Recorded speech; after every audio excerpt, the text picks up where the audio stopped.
4-7-8 breathing technique, which is also known as relaxing breath technique.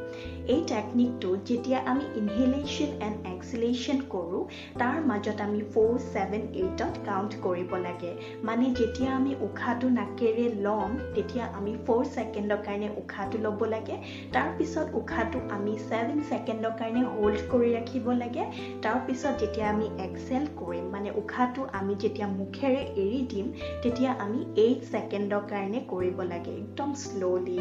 So এই টেকনিকটোৱে আমাক বহুত ধৰণত হেল্প কৰে এইটো আমাৰ বডিৰ কাৰণে বহুত বেছি ইফেক্টিভ হয় it helps us to improve our sleep quality যোনসকল লোকৰ ৰাতি টোপনি অহা দিগদাৰ হয় তেওঁলোকে এইটো হোৱাৰ আগত